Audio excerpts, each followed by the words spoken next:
ఈరోజు వాక్యం ఏంటంటే, నీకు అధికమైన సంతోషము.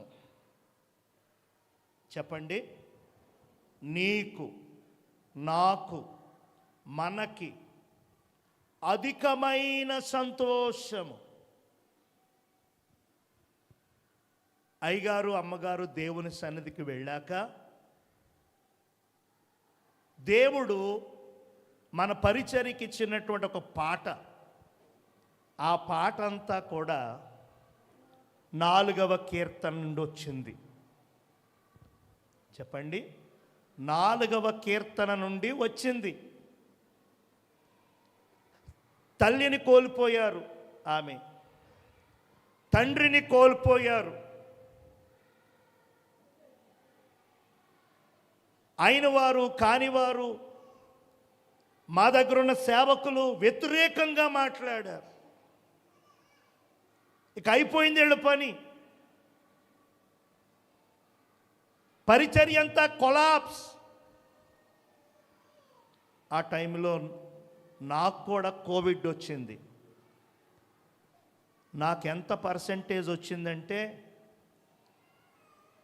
30% ఉంటే చనిపోతారట, నాకు 27% వచ్చింది కోవిడ్. అసలు ఎంత ఆయాసం అంటే, ఎంత దగ్గంటే,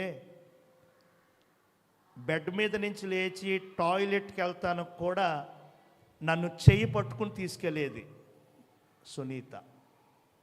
అంత భయంకరంగా వచ్చింది. నాకు కలలో సమాధి పెట్టి కనబడుతుంది, ఒక స్వరం వినబడుతుంది. ఇద్దరిని చేసావు కదా, ఇంకో పెట్టి రెడీ చేసుకో, ఇంకో గొయ్యి తవ్వించాలి నువ్వు అంటుంది ఒక స్వరం. ఇక ఎవరున్నారు? ఇక నేనే కదా. యేసు రక్తం జయం. ఏమండి, నేనే కదా. ఇంకా స్వరము, ఆ దర్శనం వచ్చేసరికి అస్సలు నిద్ర పట్టేది కాదు.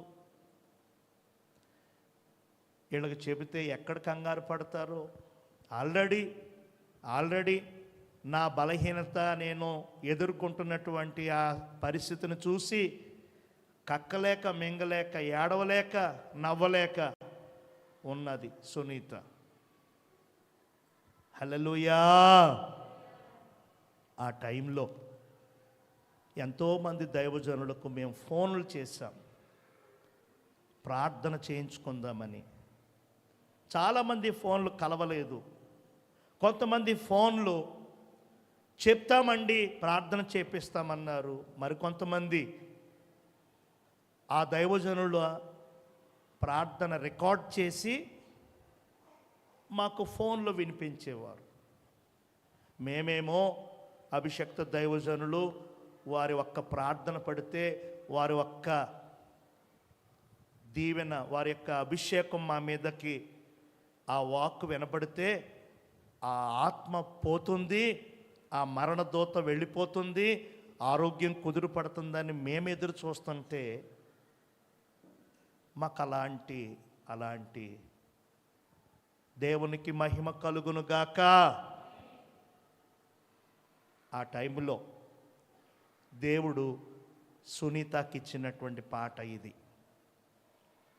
ఏమండి, ఇరుకులో విశాలత, శోధనలో విడుదల. 2వ చరణం. ధాన్య ద్రాక్ష రసములు విస్తరించిన నాటి కంటే. దేవునికి మహిమ కలుగును గాక. దేవుడి పాట ద్వారా తనని బలపరిచాడు. తానే నన్ను ఫస్ట్ బలపరిచింది. నీకేం కాదు, ఆ కలలు, ఆ దర్శనాలన్నీ తప్పు, నిన్ను భయపెడతానికి, మమ్మల్ని భయపెడతానికి అపవాది కుట్రది. భయపడొద్దు, ధైర్యంగా ఉండు. గొప్ప సేవ చేయాలి అని ఫస్ట్ సునీతే నన్ను బలపరిచింది.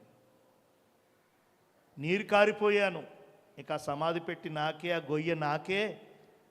ఆ కళ ప్రతిరోజు వచ్చేది, ప్రతిరోజు కనపడుతుంది. అది కళ్ళు మూస్తుంటే నిద్రపోవడానికి భయమేసేది.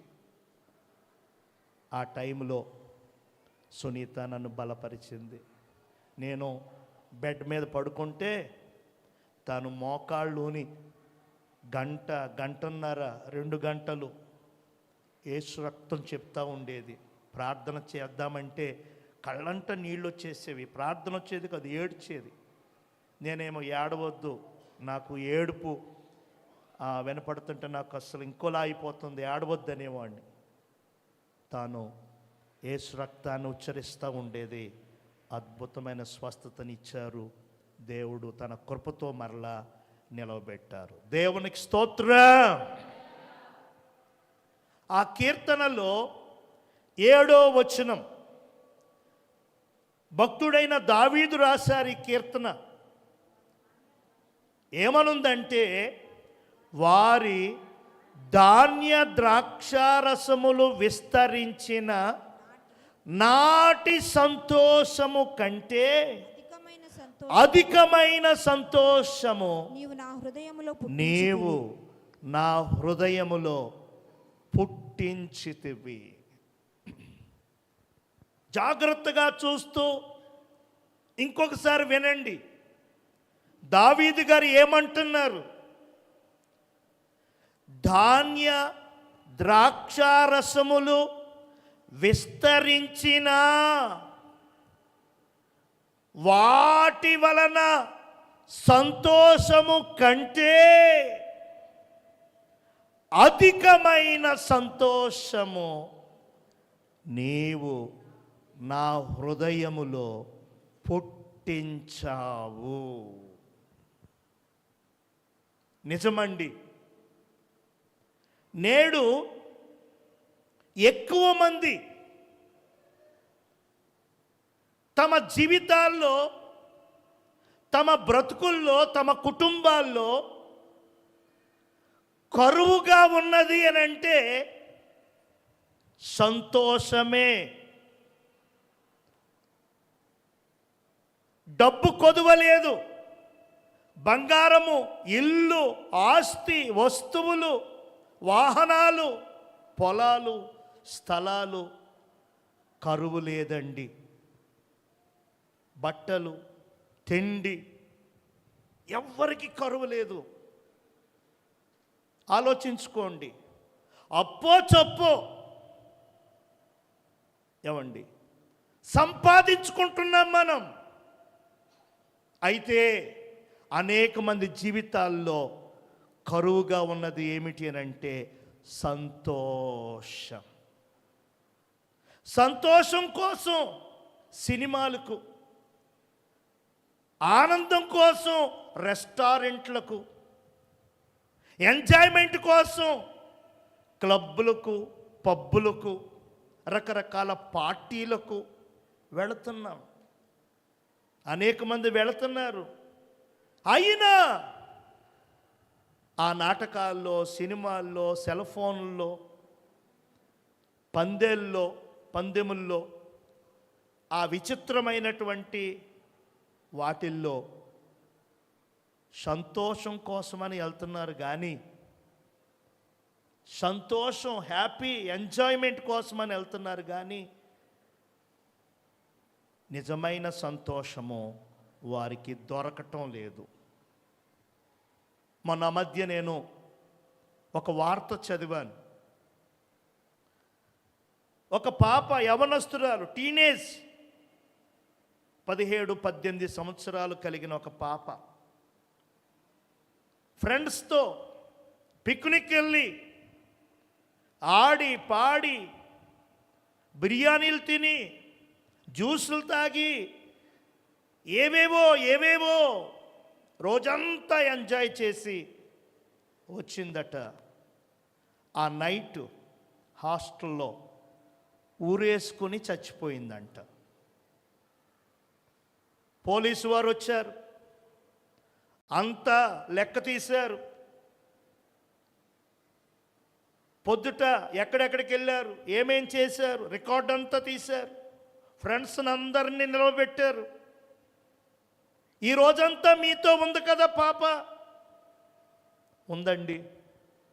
డ్యాన్స్ చేసింది కదా, పాటలు పాడింది కదా, ఆటలాడారు కదా, బిర్యానీ తిన్నారు కదా, అంత హ్యాపీగా ఉండి సాయంకాలం వరకు 9 వరకు మీరు ఎంజాయ్ చేసి వచ్చాక ఆ పాప అలా చేసుకుందంటే ఏదో జరిగింది చెప్పండి మీరని వాళ్ళని పట్టుకున్నారు. దేవునికి స్తోత్రం. వాళ్ళు నిజమే చెబుతున్నారు. ఏమని? సార్ మాకేం తెలియదు, మా ఫ్రెండ్ మాత్రం చాలా హ్యాపీగా ఉందండి, ఈరోజు ఏం జరిగిందో తెలియదండి, హ్యాపీగానే హాస్టల్కి వచ్చామండి, హ్యాపీగానే భోజనం చేసామండి, హ్యాపీగానే ఎవరికాళ్ళు గుడ్ నైట్ చెప్పుకున్నాం, ఎవరి రూములకి అలాగ వెళ్ళిపోయాం, ఇలా చేస్తుందని ఇలాగా జరుగుతుందని మేము అనుకోలేదని మాకు తెలియదండి, అసలు గెస్ట్ చేయలేకపోయామండి. దేవునికి స్తోత్రం. అంటే విచారవదనంతో బెంగతో బాధతో ఉండేలా చేసిందంటే ఏదో జరిగిందనుకోవచ్చు.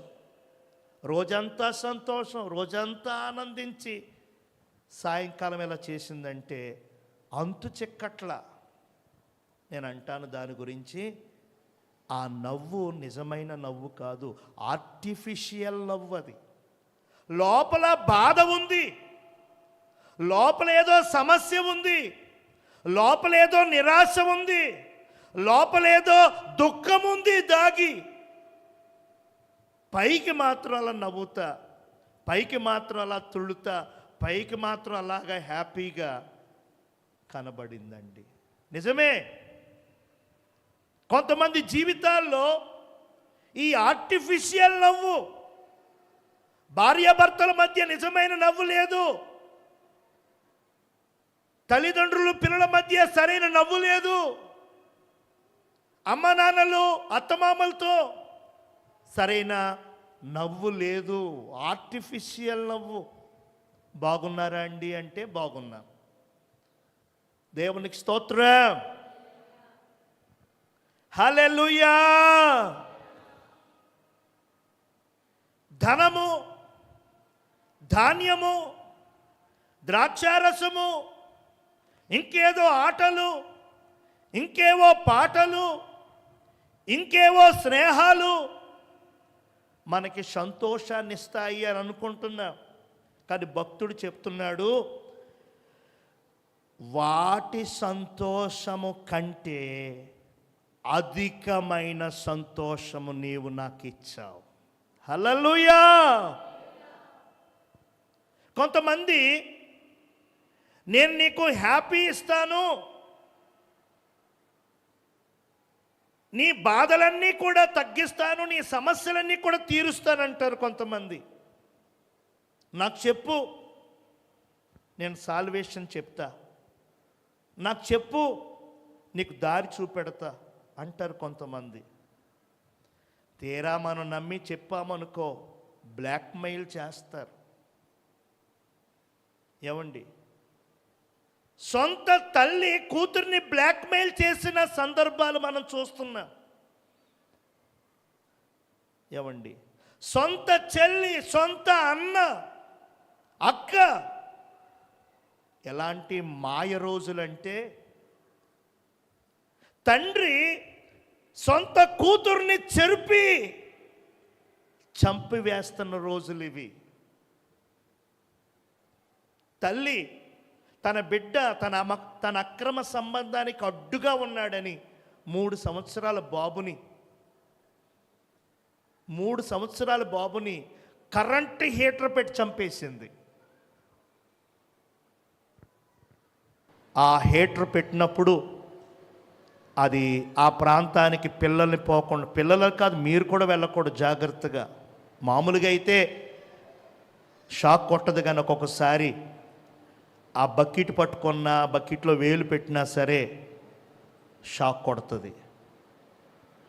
తన కొడుకు 3 సంవత్సరాల కొడుకు అస్తమాను ఏడుస్తున్నాడు, అస్తమాను పేచి పెడుతున్నాడు, నా అక్రమ సంబంధానికి వీడు అడ్డుగా ఉన్నాడని ఏమండి, హీటర్తో బాత్రూంలో ఉండమని చెప్పి హీటర్ ఆన్ చేసి 3 సంవత్సరాల బాబుని చంపేసి ఏమీ ఎరగనట్లుగా నంగనాసి ఏడుపులు అంటారు కదా, అలా ఏడుస్తుందంట. పోలీసులు పట్టుకున్నారు లేండి, చెతక్కొట్టేశారు పట్టుకుని. దేవునికి స్తోత్రం. ఎలాంటి రోజులంటే అలాంటి రోజుల్లో ఉన్నాం మనం. నేను ఒక 2 నెలల క్రితం దుబాయ్ వెళ్ళాను. దుబాయ్లో కాన్ఫరెన్స్ అయిపోయాక చివరి రోజు ఖాళీ, ఆ సిటీ టూర్ పెట్టారు, సిటీ అంతా చూపిస్తున్నారు. బస్సులో ఒక 30 మందిమి ఉన్నాం సేవకులం. గైడ్ ఇంగ్లీష్లో చెప్తుంటే ఒక పాస్టర్ గారు తెలుగులో మాకు చెప్తా ఉన్నారు. అన్నీ చూపిస్తూ ఉన్నారు. పెద్ద పెద్ద బిల్డింగ్లు, పెద్ద పెద్ద, చాలా దుబాయ్ అంతా కూడా చాలా అందంగా ఉంటుంది. చాలా ఎత్తైన కట్టడాలు. ఒక ఎత్తైన బిల్డింగ్ చూపించి, అందరూ చూడండి ఈ హోటల్ పలానా పేరు. నిజంగా చూడడానికి చాలా బాగుంది. అది 7 స్టార్ హోటల్ అంట. 7 స్టార్ హోటల్. ఆ హోటల్లో ఒక రాత్రికి, ఒక పగలకి ఉండాలంటే మన డబ్బులో 1,50,000 ఖర్చు అవుతుందంట. 1,50,000 ఇస్తే ఒక రాత్రి ఒక పగలు అంటే 24 గంటలు ఉండొచ్చు. అంత ఖరీదైన హోటల్.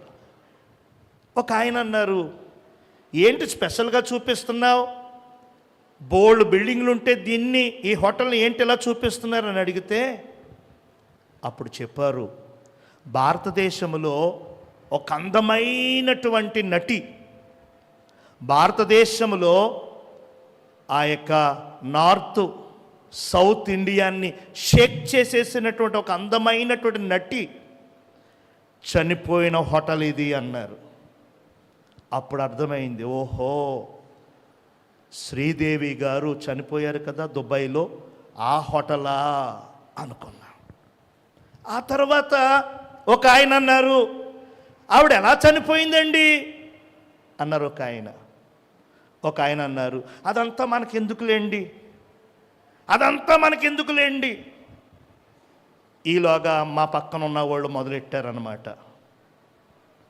వాళ్ళ బంధువు ఎప్పటి నుంచో రిలేషన్లో ఉన్నాడంట. భర్త ఏమో ముంబైలో ఉన్నాడు. వాళ్ళ బంధువు, సమీప బంధువు, అప్పుడప్పుడు వారు అక్కడ కలుస్తూ ఉంటారట. అతను అన్నాడట, నిన్ను హ్యాపీ చేస్తాను, మనం తిని త్రాగి ఎంజాయ్ చేద్దాం, ఎంజాయ్ చేద్దాం అని ఎప్పటి నుంచో ఆ మార్గంలో ఉన్నాడు. ఆ రోజు కూడా సంతోషింప చేయాలనేటువంటి ఆ ఆలోచనతో హ్యాపీనెస్ కోసం అధికమైనటువంటి డ్రగ్స్, ఏమండి, సుఖం సంతోషం అధికం కావాలనేటువంటి ఆ ధ్యాసలో రకరకాల వాడి, ఏమండి, చంపివేయటం జరిగింది ఆవిని. దేవునికి స్తోత్రం. మరి పేపర్లోకి రాలేదు కదండి. అవును, రాలా. అలా సంతోషము, సుఖము, హ్యాపీనెస్ అనే వంకలో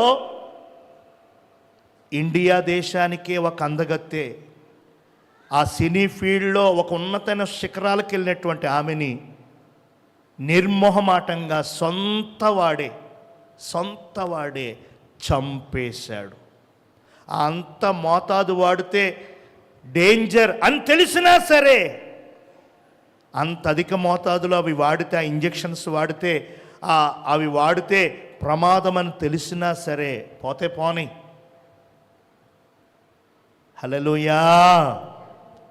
నేను ఎందుకు చెప్తున్నాను అనంటే, సంతోషము అనేది, హ్యాపీనెస్, ఎంజాయ్మెంట్ అనేది డబ్బు వల్ల, ఆస్తులు అంతస్తుల వల్ల, పేరు ప్రఖ్యాతుల వల్ల మనకు రాదండి.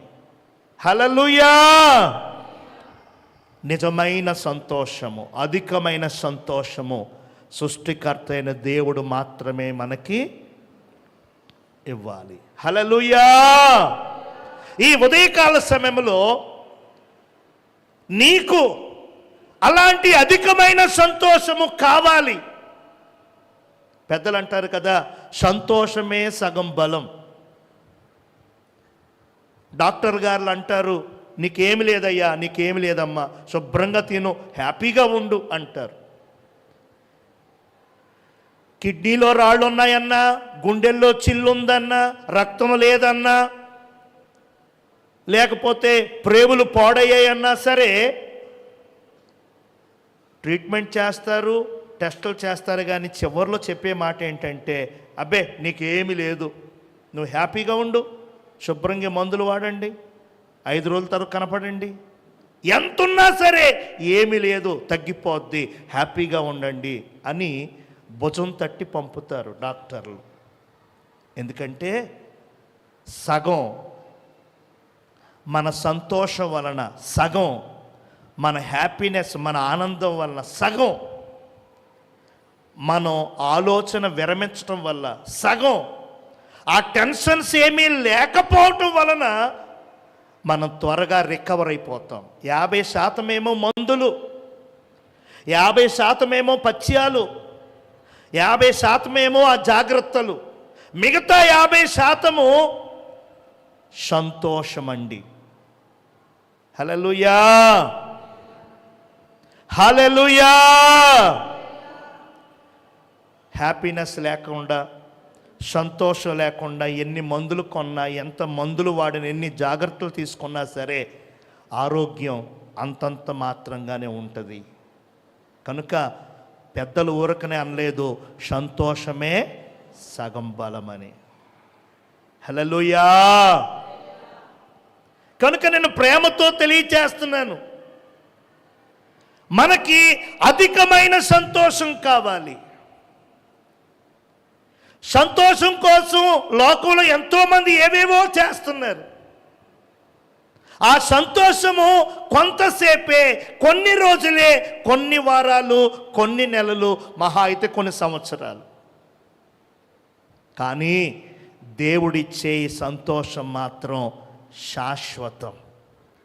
ఏ సమయంలోనైనా సరే, ఏ స్థలములోనైనా సరే, ఏ పరిస్థితుల్లోనైనా సరే దేవుడిచ్చే ఈ సంతోషము నీలో ఉంటే, దేవుడు అనుగ్రహించే ఈ ఆనందము నీవు కలిగి ఉంటే, పరిస్థితులకు భయపడం, స్థలాలకు భయపడం, జరిగిన సంభవాలకి మనం బెదరం. ఎందుకనంటే ఆయన ఇచ్చిన సంతోషం ఇది. హల్లెలూయా.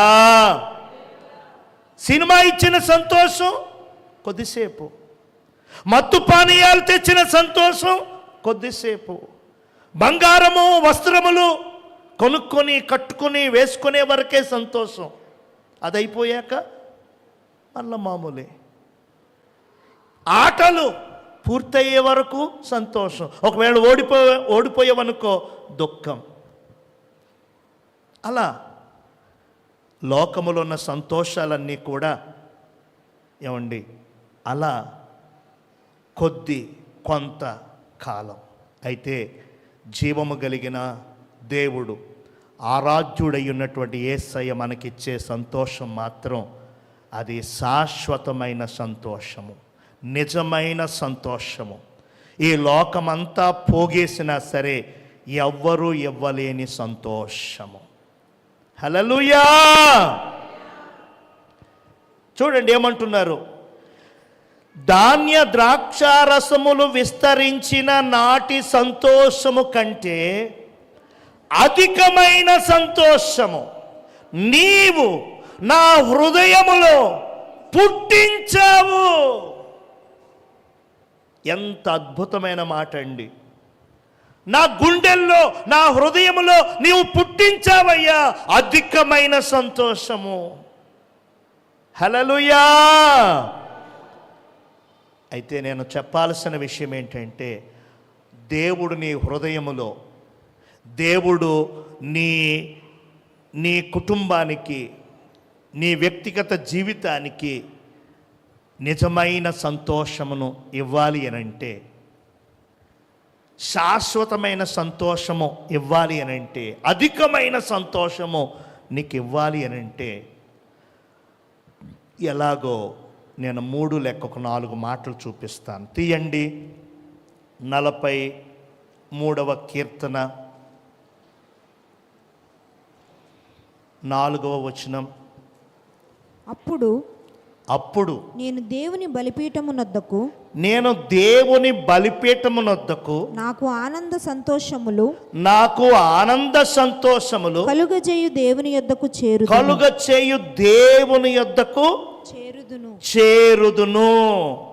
చాలు తల్లి. అప్పుడు నేను దేవుని బలిపీఠమునొద్దకు, ఎక్కడికటండి చెప్పాలి, అందరూ నోటితో చెప్పాలి, దేవుని బలిపీఠము. సహజంగా బలిపీఠం అంటే ఇదంటాం, కానీ వాక్యం చెప్తుంది బలిపీఠము అనంటే మందిరము. బలిపీఠము అనంటే దేవుని సన్నిధి. బలిపీఠము అనంటే దేవుడు ఏర్పరుచుకున్న ఆవరణం. హల్లెలూయా. భక్తుడు అంటా ఉన్నాడు, నేను దేవుని బలిపీఠమునొద్దకి, ఎక్కడికటండి, నీవు దేవుని బలిపీఠమునొద్దకు నాకు ఆనంద సంతోషములు కలుగు చేయు దేవుని యొద్దకు. నీవు నిజంగా సంతోషాన్ని పొందాలని ఆశపడుతుంటే, అధికమైన సంతోషము నీకు రావాలని కోరుతున్నట్లయితే, ఇదిగో నీవు చేయాల్సిన మొదటి పని ఏమండి, నీవు చేయవలసినటువంటి మొదటి పని ఇది. దేవుని బలిపీఠమునొద్దకి రావాలి, దేవుని సన్నిధికి రావాలి, దేవుని మందిరానికి రావాలి. దేవుడు ఊరకనే మందిరాన్ని ఏర్పాటు చేయలేదు. దేవుడు ఊరకనే సేవకులను నిలబెట్టుకోలేదు.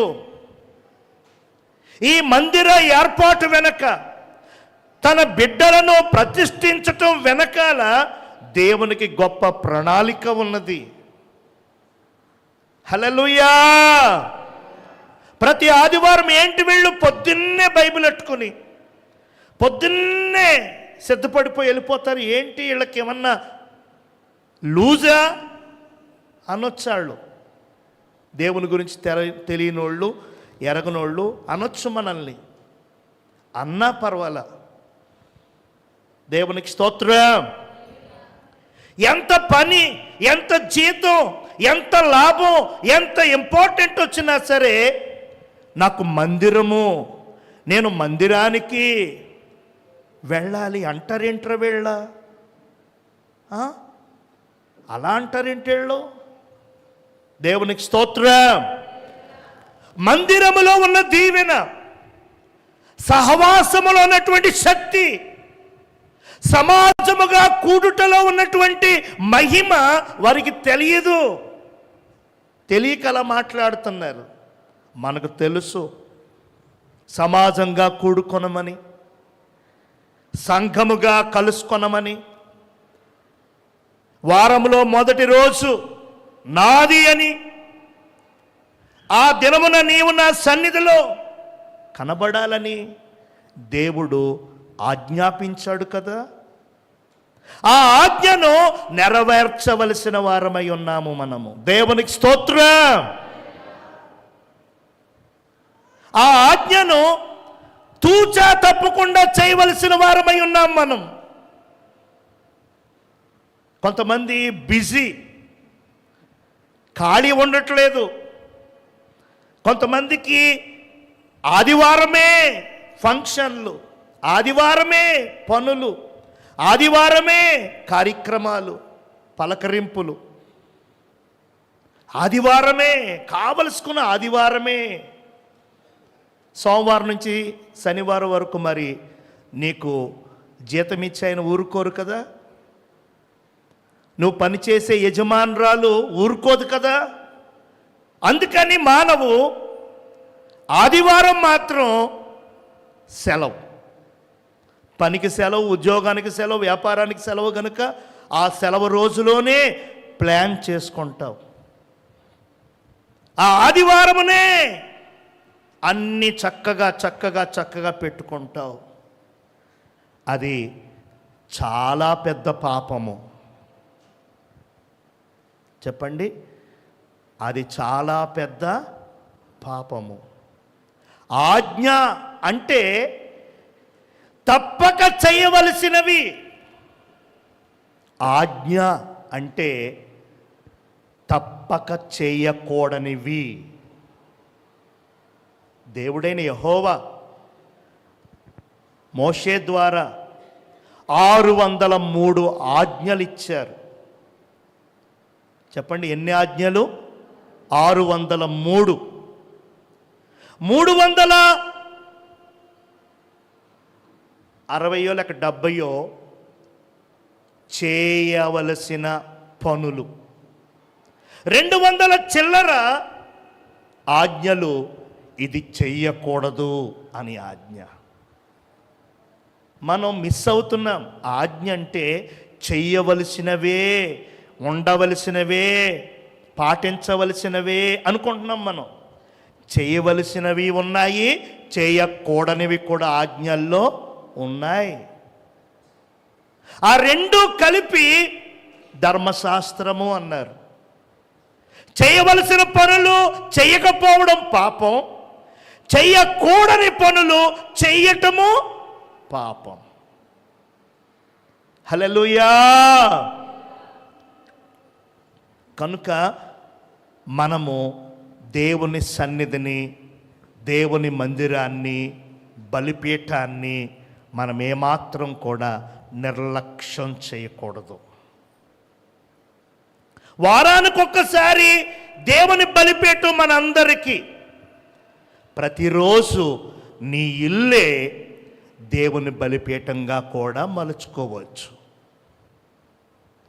చెప్పండి, ప్రతిరోజు మీ ఇంట్లో సాధ్యమైతే ఉదయం లేదా సాయంకాలం ఒక్క 10 నిమిషాలు, ఒక్క పావు గంట నీ భార్యతో, భర్తతో, బిడ్డలతో కలిసి సన్నిధిని ఆచరించి చూడండి. దేవునికి స్తోత్రం. అది ఎంత సంతోషమో, అది ఎంత ఆనందమో, ఎంత ఆశీర్వాదమో మీరే చెబుతారు సాక్ష్యం. నేను మరలా చెప్పాల్సిన పని లేదు. ఇక్కడ భక్తుడు అంటున్నాడు కదా, నాకు ఆనంద సంతోషములు కలుగు చేయు దేవుని యొద్దకు. చెప్పండి, నాకు ఆనందము సంతోషము కలుగ చేయు దేవుని యొద్దకు, దేవుని చెంతకు. హల్లెలూయా. దేవుని చెంతకు వస్తే సంతోషము, దేవుని సన్నిధికి వస్తే ఆనందము, దేవుని మందిరములో గడిపితే నెమ్మది. ఏమండి, దావీదు గారు అంటారు కదా, నీ సన్నిధిలో ఒక్క దినము గడుపుట 1000 దినముల కంటే, 1000 రోజులు 3.5 సంవత్సరాలు ఎంత ఎంజాయ్ చేసినా సరే, లోకస్తులతో, భక్తిహీనులతో, బుద్ధిహీనులతో, వ్యభిచారులతో, త్రాగుబోతులతో 3.5 సంవత్సరాలు ఎంత కలిగి తిరిగినా సరే, ఒక్కరోజు సన్నిధిలో గడిపితే ఆ 3.5 సంవత్సరాల కంటే ఆ ఒక్క దినము, నీవు సన్నిధిలో గడిపిన ఆ మధురమైనటువంటి దినము ఆ 3.5 సంవత్సరాల కంటే శ్రేష్టము అంట, గొప్పది అంట. 1000 గంటలు బయట నువ్వు గడిపినా, ఒక్క గంట దేవుని సన్నిధిలో గడిపితే దీనికంటే అది గొప్ప కాదు. దేవునికి స్తోత్రం. ఉన్నాయి సంతోషాలు, లేవని నేను చెప్పట్లా. సాతాను మనల్ని ఆకర్షించుకోవడానికి ఎన్నో సంతోషాలు పెట్టాడు మన ముందు. ప్రార్థన చేయడమా కష్టంగా ఉంటుంది, కబుర్లు ఆడుకోవడమా చాలా సంతోషంగా ఉంటుంది, బైబిల్ పట్టుకుని గుళ్ళో కూర్చోవడమా చాలా కష్టంగా ఉంటుంది, మొబైల్తో గంటలు చాట్ చేయడం, మొబైల్ను చూడటం, ఏవేవో వెతకటం చాలా సంతోషంగా ఉంటుంది. రానివ్వడు అపవాది. హల్లెలూయా. అయితే వాక్యాన్ని ఎరిగిన వారముగా మనం, వాక్యాన్ని గ్రహించిన వారిమిగా మనం దేవుని సన్నిధిని, దేవుని మందిరాన్ని, దేవుని ఆవరణాన్ని మనం విస్మరించకూడదు. ఎవరైతే దేవుని మందిరాన్ని విడిచిపెట్టారో, దేవుని సన్నిధిని ఎవరైతే లక్ష్యము కలిగి ఉంటారో వారికి సంతోషము. చూడండి ఇంకో మాట, 94వ కీర్తన 19వ వచనం. నా అంతరంగమందు విచారములు హెచ్చగా నీ గొప్ప ఆదరణ నా ప్రాణమునకు నెమ్మది కలుగు చేయుచున్నది. గట్టిగా స్తోత్రం చెప్పండి. నా అంతరంగమందు, నా గుండెల్లో ఏమున్నాయట? విచారములు, కలవరాలు, ఆందోళనలు, టెన్షన్లు. హెచ్చగా అంటే ఎక్కువైపోతున్నాయి. ఎవరికి చెప్పుకోలేకపోతున్నావు, నీవు తట్టుకోలేకపోతున్నావు. ఆ భారము, ఆ బరువు నిన్ను కృంగజేసేస్తుంది. హల్లెలూయా. చిన్న మాటే కదండి అంటారు, చిన్న దెబ్బే కదండి, చిన్న విషయమే కదండి అంటారు. మోసేవాడికి తెలుసు కావిడ బరువు. ఆవిడనే మాటలు బట్టి హృదయానికి ఎంత గాయమయ్యింది, అతను చేసిన పనులను బట్టి మనసుకు ఎంత బాధ కలిగింది. బాధ కలిగింది కనుక నేను రాను, కష్టం అనిపించింది కనుక నేను పోను. దేవునికి స్తోత్రం చెప్పండి. ఇక్కడ భక్తుడు అంటాడు, నా జీవితంలో, నా అంతరంగములో శ్రమలు, బాధలు, నిందలు, దుఃఖము హెచ్చిపోయినను, బాగా శృతిమించిపోయినను, నా మీదికి కెరటాల్లాగా వచ్చేసినా సరే నేను నీ సన్నిధి మానను. ఎందుకో తెలుసా? నీ గొప్ప ఆదరణ నా ప్రాణముకు నెమ్మది కలుగ చేయుచున్నది. నువ్వెంత భారముతో ఉన్నా, ఎలాంటి భయాలతో ఉన్నా, రోగంతో ఉన్నా, బరువుతో ఉన్నా, నీవు ఆయన సన్నిధికి వస్తే ఆయన నీతో మాట్లాడి నిన్ను కలుసుకొని నిన్ను ధైర్యపరిచి, ఆదరించి, స్వస్థపరచి, బాగు చేసి నిన్ను కొవ్విన దూడలు గంతులు వేసినట్లుగా గంతులేసుకుంటూ ఇంటికి వెళ్ళేలా చేస్తాడు నా యేసయ్య. హల్లెలూయా. నీకు ఆదరణ, నీకు ఓదార్పు, నీకు ధైర్యము, నీకు స్వస్థత, నీ గుండెల్లో ఉన్న బరువంతా కూడా తీసి పారేసినట్టు అవుతుంది. సన్నిధి యొక్క అనుభవం అది, సన్నిధి యొక్క మహిమ, మందిరములో ఉన్నటువంటి ప్రత్యేకతది. హల్లెలూయా. మీ గుండెల్లో ఉన్న బరువులు భారాలు, మీ కుటుంబాల్లో ఉన్న సమస్యలు చింతలు నాకు తెలియదు, నేను ఎరగను. ఒకవేళ చెప్పినా మర్చిపోతా. ఈ వారం చెప్పారనుకో, ఓ గట్టిగా చేసేస్తాను ప్రార్థన, మళ్ళా పై వారానికి ఏం చెప్పావో నాకు గుర్తుండదు. నేను మనిషినే కదా. ఒకవేళ రాసుకున్నా ఏమండి 2-3 వారాలు, 1 నెల రోజులు గుర్తుంటుంది, తర్వాత మళ్ళీ మర్చిపోతా. దేవునికి స్తోత్రం. కానీ యేసయ్య మాత్రం, మనం ఆరాధించే ఆరాధ్య దైవం మాత్రం నిన్ను, నీ కలిగిన బలహీనతని జ్ఞాపకం చేసుకుని నిన్ను విడిపించి స్వస్థపరిచి బలపరిచి ఈ స్థలాన్ని నుంచి పంపిస్తాడు. హల్లెలూయా.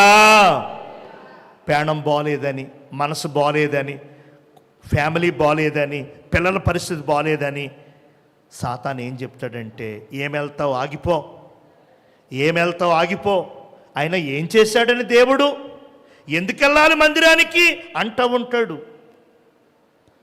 వాటిని మనం లెక్క చేయక, వాటిని మనం కేతర చేయక దేవుని సన్నిధిని, దేవుని మందిరాన్ని మనం నిర్లక్ష్యం చేయొద్దు.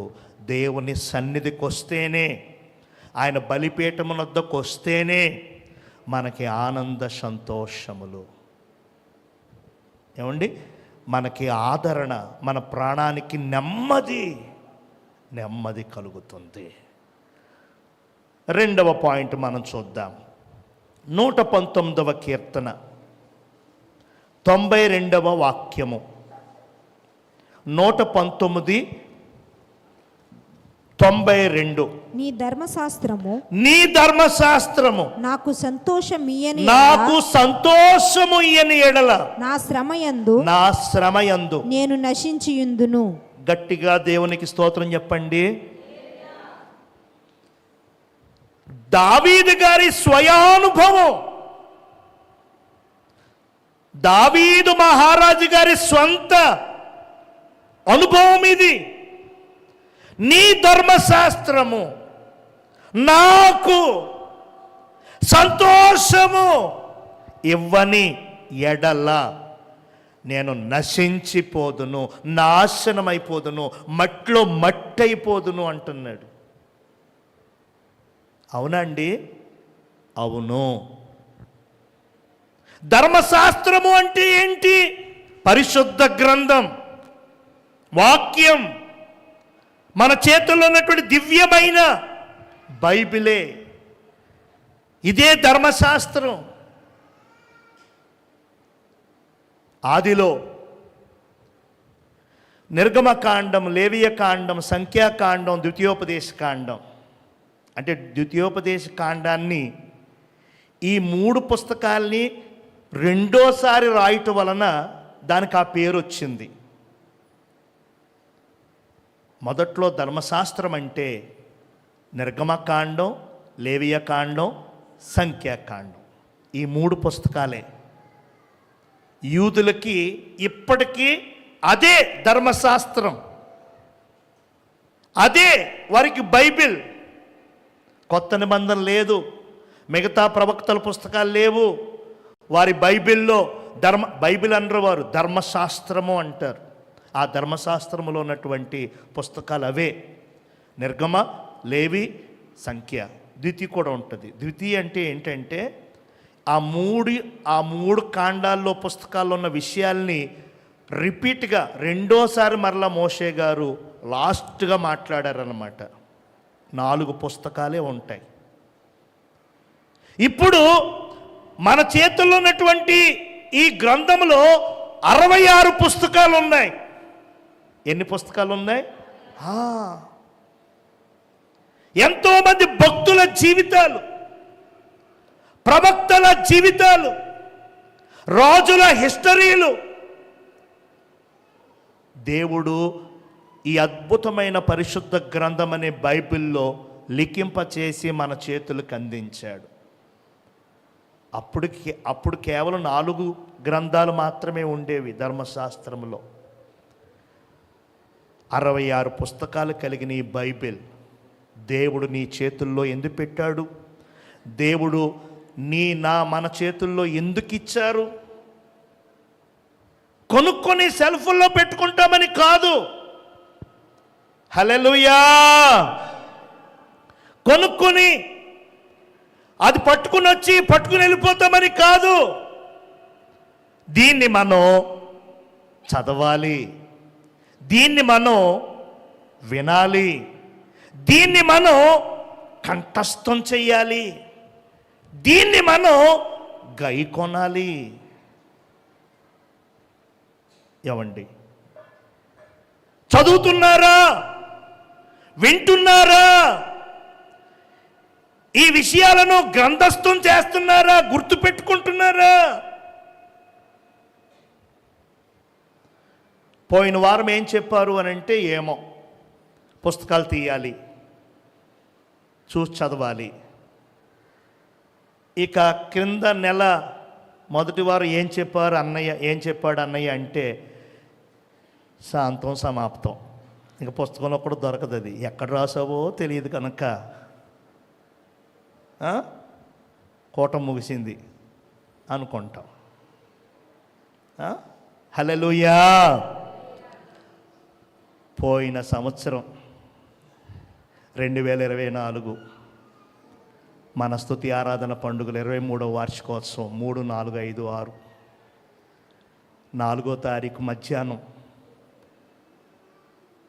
క్వైర్లో ఉన్నటువంటి ఎదరావిడి, క్వైర్లో ఉన్నటువంటి పక్కావిడి నిన్ను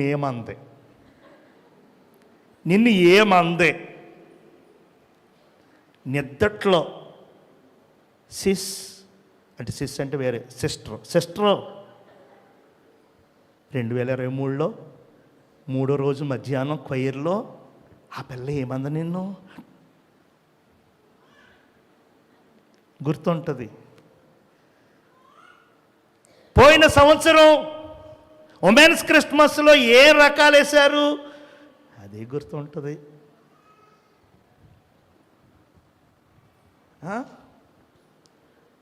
పెళ్ళైన కొత్తలో మీ అత్తగారు మీ అమ్మగారు ఇంటికాడి నుంచి తెచ్చుకున్న ఏదో చిన్న బింది, ఎక్కువతంత బింది అన్నది, ఏదో నోరు ఆగదు కదండి కొంతమందికి. ఆ మాటకి మాట నువ్వేసేసావు, మళ్ళీ అమ్మకు ఫోన్ చేసేసావు, అమ్మతో తిట్టిచ్చేసావు, మళ్ళీ మా నాన్నకు చెప్పావు, నానేమో మీ మాంగారిని అడిగేసాడు, అంతా అయిపోయింది. కానీ 13 సంవత్సరాలైంది ఇప్పుడు పెళ్ళయ్యి, ఇప్పటికీ మరచి పోలేదు. ఏంటది? ఆ మాట. దేవునికి స్తోత్రం. మనుషులన్న మాటలు, ఇంటోళ్ళన్నా బయటోళ్ళన్నా మిత్రులన్నా శత్రువులన్నా జ్ఞాపకం పెట్టుకుంటున్నామే. అలాంటిది దేవుడిచ్చినటువంటి మాట, దేవుడిచ్చినటువంటి ధర్మశాస్త్రం, దేవుడు మన కోసం వ్రాసి ఇచ్చినటువంటి అద్భుతమైన గ్రంథాన్ని మనం చదువుతున్నామా? జాగ్రత్తగా వింటున్నామా? ఆ వాక్యాలను మనం జ్ఞాపకం పెట్టుకుంటున్నామా? ఆ వాక్యాలను మనం అవలంబిస్తున్నామా? గైకుంటున్నామా? ఏమండి, కీర్తనాకారుడు అదే చెబుతూ ఉన్నాడు. 94వ కీర్తన ఎన్నో వచనమమ్మా? 19. నీ గొప్ప ఆదరణ, కాదు 119 తల్లి, సారీ, 119వ కీర్తన 92. నీ ధర్మశాస్త్రము నాకు సంతోషమియ్యని ఎడల. దేవుని వాక్యము మీకు సంతోషాన్ని, ధర్మశాస్త్రము మీకు ఆనందాన్ని, బైబిలు మీకు నెమ్మదిని, బైబిలు మీకు హృదయములో అంతరంగములో సమాధానాన్ని కలగజేస్తుందండి. కలగజేస్తుంది, అది కలగజేస్తుంది. మీరు నమ్మండి. కోపంతో ఉన్నా, ఉద్రేకంతో ఉన్నా, చికాకుతో ఉన్నా, ఇంకోలా ఉన్నా, మీరు త్వరపడి నోరు పారేసుకొని, చెయ్యి పారేసుకొని, మనసుకి ఏది వచ్చితే అది చెయ్యొద్దు. దయచేసి ఇదిగో వాక్యం దగ్గరికి రండి, వాక్యాన్ని చదవండి, మీకు నెమ్మది, మీకు ఆదరణ, మీకు జ్ఞానము. హల్లెలూయా, హల్లెలూయా. దేవుని వాక్యము మనను ఆదరిస్తుంది. ఇంకో చోట ఏమనుందో తెలుసా? 119వ కీర్తనే 50 వచ్చును అనుకుంటా. అసలు మనం బతుకుతామంట. చూడండి, 50 నీ వాక్యము నన్ను బ్రతికించి నీ వాక్యము నన్ను బ్రతికించినది, నా బాధలలో ఇదే నాకు నెమ్మది కలిగి. గట్టిగా స్తోత్రం చెప్పండి. దేవుని వాక్యము మనలను బ్రతికిస్తదట. విచిత్రంగా ఉన్నా కానీ సత్యం ఇది. వినటానికి వెటకారంగా ఉన్నా ఇదే నిజం. వాక్యము బ్రతికిస్తుంది, వాక్యము జీవింపచేస్తుంది, వాక్యము నిన్ను బ్రతికించేది. హల్లెలూయా. చాలాసార్లు చెప్తాను, ఆత్మకి ఆహారము వాక్యము, ఆత్మకి భోజనం ఏంటి? వాక్యము. వాక్యాన్ని పెట్టకపోతే ఆత్మ బలహీనమైపోతుంది, ఆత్మ ఓడిపోతుంది, ఆత్మ జయించలేదు. అలా ఉండకూడదు. మనలో ఉన్న ఆత్మ దేవునికి లెక్క చెప్పాలి. మన ఆత్మకి కావలసిన ఆహారాన్ని, భోజనాన్ని మనం దండిగా పెట్టాలి. కొనుక్కుని సెల్ఫుల్లో పెట్టుకోవడం కాదు. ఏమండి, రోజుకి 3 అధ్యాయాలు చదివితే సంవత్సరానికి బైబిల్ అవుతుంది ఒకసారి. అంతకంటే ఎక్కువసార్లు చదివితే, రోజుకి 10 అధ్యాయాలు చదివితే 4 నెలల్లో పూర్తయిపోద్ది నీ బైబిల్. 4 నెలల్లో. పుస్తకాన్ని చూసినప్పుడు ఆవుగాన్ని పేజీలు ఉన్నాయి, బాబోయ్ నా వల్ల ఎక్కడ అని అనుకుంటాం. కానీ నీవు రోజుకి 10 అధ్యాయాలు చదవాలని పెట్టుకో. 4 నెలల్లో ఆది కాండము నుంచి ప్రకటన గ్రంథం వరకు వచ్చేస్తావు. ఎంత జ్ఞానమో వాక్యములో ఉన్నదో. నేను BA, BEd, MA, MCom, BTech, ఆటెక్, ఎంటెక్ అంటాం మనం. అవన్నీ చదివినోళ్ళు ఇప్పుడు ఎన్ని చెత్త పనులు చేస్తున్నారో మీకు తెలుసో తెలియదో. పోయిన వారములో పేరు మోసిన ఒక డాక్టర్, ఎంబీబీఎస్, ఎండి, ఎంఎస్. ఎంబీబీఎస్ 5 సంవత్సరాలు, ఎండి 2 సంవత్సరాలు, ఎంఎస్ 2 సంవత్సరాలు. అంటే ఇంటర్ అయిపోయిన తర్వాత 9 సంవత్సరాలు చేసి మధ్యలో ఒక్కో సంవత్సరం ఇంటర్న్షిప్ అని వేరే దేశానికి వెళ్ళి ఆ పని నేర్చుకుని వచ్చి ఢిల్లీలో మంచి డాక్టర్గా పేరొందినటువంటి ఒక డాక్టర్ ఏం చేశాడో తెలుసా? మొన్న ఆత్మాహుతి చేసుకుని, కారులో బాంబు పెట్టుకుని పేల్చేసుకుని చాలా మందిని చంపేశాడు. ఏమండి, హల్లెలూయా. ఈ లోకపు చదువు వల్ల వచ్చే జ్ఞానము కంటే అది ప్రమాదకరం. చాకు 2 విధాలా ఉపయోగం. కూరగాయలు కొయ్యొచ్చు, పీకలు, అదే పీకలు అంటే మన పీకలు కాదండి, కోడి పీకలు. కొంతమంది పీకలు అనేసరికి ఇంకా మొత్తం అందరూ ఇంకా మనిషి పీకలేనా? హల్లెలూయా. 2 విధాల చదువు మంచిదే, అదే కోణములు, అదే జ్ఞానంతో చెడ్డ పనులు కూడా చేస్తున్నారు. ఒక ఆయన బాగా చదివి విషాన్ని తయారు చేస్తున్నాడంట. Slow poison. అది వాటర్ ట్యాంకర్లో వేసేయాలి, తర్వాత తోటల్లో వేసేయాలి, చేళ్లలో వేసేయాలని ఒక అతను కనిపెడుతున్నాడంట. విషం, స్లో పాయిజన్. వెంటనే చచ్చిపోరు, కానీ అది తింటే, తాగితే, పీలిస్తే మెల్లిమెల్లిగా రోగాల బారిన పడి ఆ రోగంలో నుంచి ఇంకోటి అలాగా దొరికేస్తామంట. అలా స్లో పాయిజన్ తయారు చేస్తాం. మొన్న అతని వివరాలన్నీ తీస్తే అతని గ్రూప్ అంతా బయటకు వచ్చారు. ఇంచుమించు 20 మందిని అరెస్ట్ చేశారు. వారి పుట్టు పూర్వోత్తరాలన్నీ తీస్తుంటే ఒకడిలాగని, ఒకడు ఇంకొకలాగని, ఒక ఆడావిడి వీరికి బాస్ అని, ఆవిడ కూడా ప్రముఖ వైద్యురాలని, ఇవన్నీ వస్తున్నాయండి వెలుగులోకి. దేవునికి స్తోత్రం. బైబిల్ చదివి పవిత్రమైన జ్ఞానాన్ని, పరిశుద్ధమైన జ్ఞానాన్ని మనం పొందుకోవాలి. మన పిల్లలకు చదివింప చెయ్యాలి. నీతో పాటు నీ బిడ్డలను చదివేలా చెయ్యాలి. గొప్ప జ్ఞానం అండి. కనుక మనకి అధికమైన సంతోషం ఎప్పుడు అనంటే దేవుని ధర్మశాస్త్రాన్ని, వాక్యాన్ని చదివి, విని, నేర్చుకొని, కంఠస్థం చేసి గైకొన్నప్పుడే మనకి గొప్ప గొప్ప జ్ఞానము, గొప్ప సంతోషము. 3వ విషయంలోకి వెళ్ళిపోదాం. 2వ దినవృత్తాంతముల గ్రంథం 23వ అధ్యాయము 21వ వాక్యం నేను ముగించబోతున్నాను. 2వ దినవృత్తాంతములు 23వ అధ్యాయము 21వ వచనం. దేశ జనులందరూ సంతోషించిరి. వారు అతల్యాను చంపిన తరువాత పట్టణము నెమ్మదిగా ఉండెను. అతల్య అంటే మగతను కాదు, స్త్రీ, ఒక ఆడావిడ. చూసారా, ఉగ్రవాదులు ఇప్పుడు దొరికారు ఆడవాళ్ళు అనుకుంటున్నా, అప్పటి నుంచే ఉన్నారు ఉగ్రవాదులు, టెర్రరిస్టులు.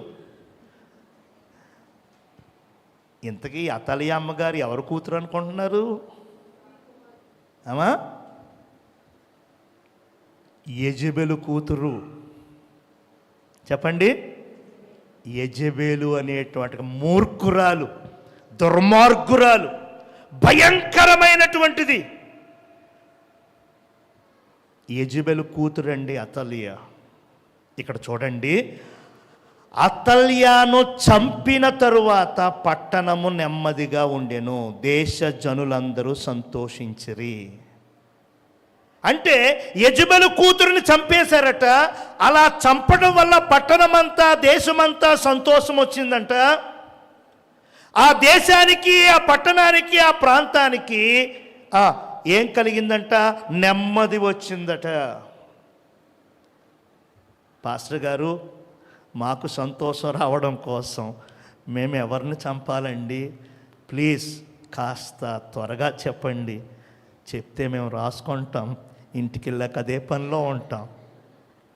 కత్తులు ఏమన్నా సప్లై చేస్తారా మీరు అని అడుగుతున్నారా నన్ను? హత్య, ఆత్మహత్య మహాపాపం. చెప్పండి, మనము ఏ ప్రాణిని బ్రతికించలేము, ఏ ప్రాణిని పుట్టించలేము. బ్రతికించలేనోళ్ళము, పుట్టించలేనోళ్ళము, ఏ ప్రాణికి జీవం పోయలేనోళ్ళము. మనం ప్రాణాన్ని తీసే హక్కు కూడా లేదు. తప్పండి. దాంట్లో మనం చేరకూడదు, ఆ మాటల్లో మనం కలవకూడదు. మనం ఎంత దూరంగా ఉంటే అంత మంచిది. అయితే ఏంటిది? ఏమి అర్థం చూపిస్తుంది?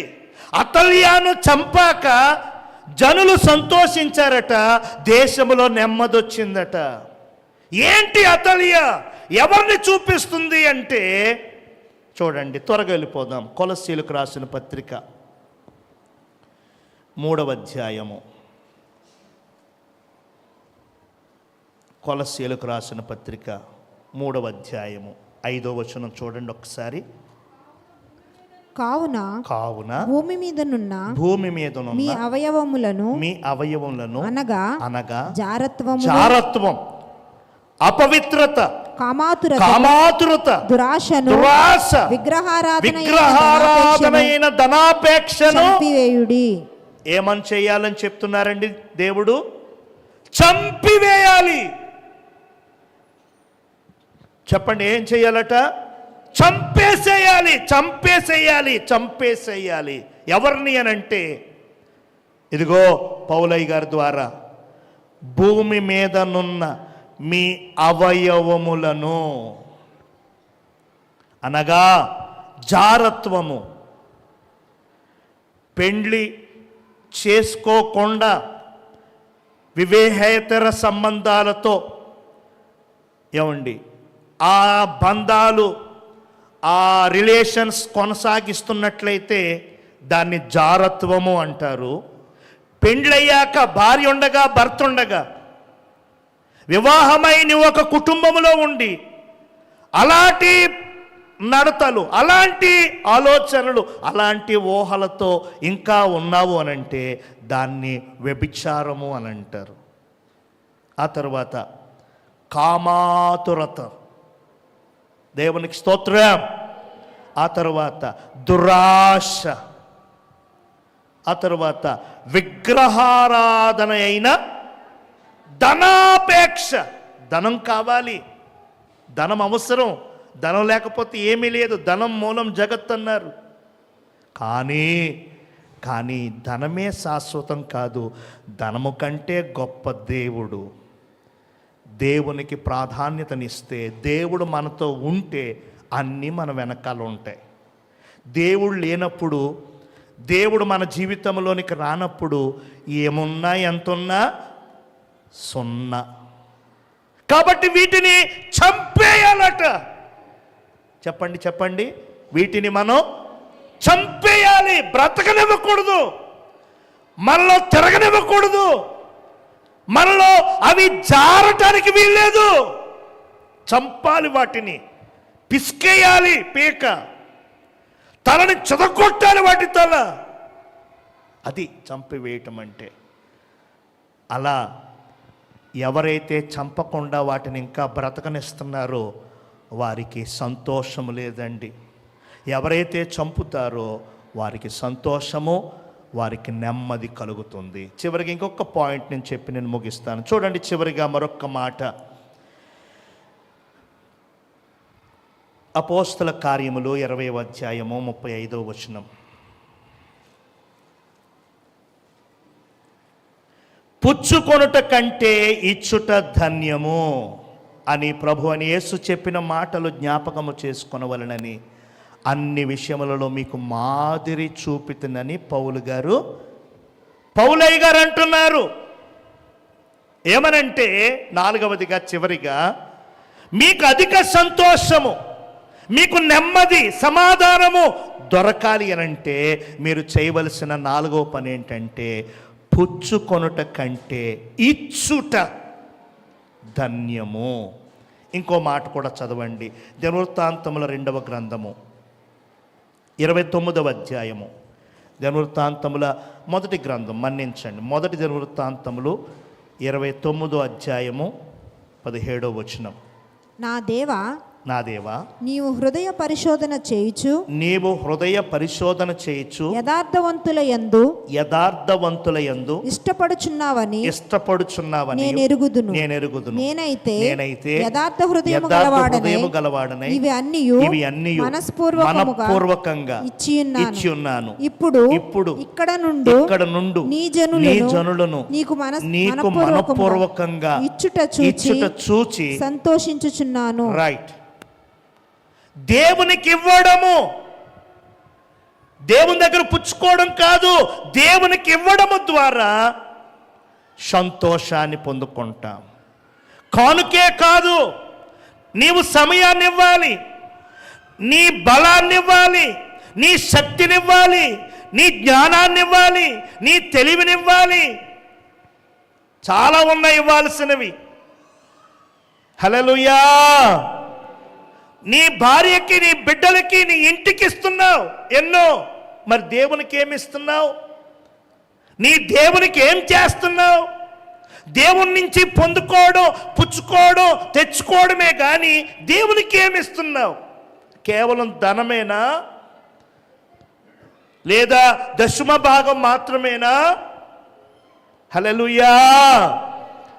ఇప్పుడు నీవు 10వ భాగం అంతా ఆయన సన్నిధిలోకి తీసుకొచ్చావు, మిగిలిన 90 భాగాన్ని దేవుడు దీవిస్తాడనే నమ్మిక, నిరీక్షణ నీకుంది. అట్లే నీ బలాన్ని దేవుని కోసం వాడావనుకో, కొంచెం మిగిలిన బలాన్ని దేవుడు దీవిస్తాడు, తెలుసా? హల్లెలూయా.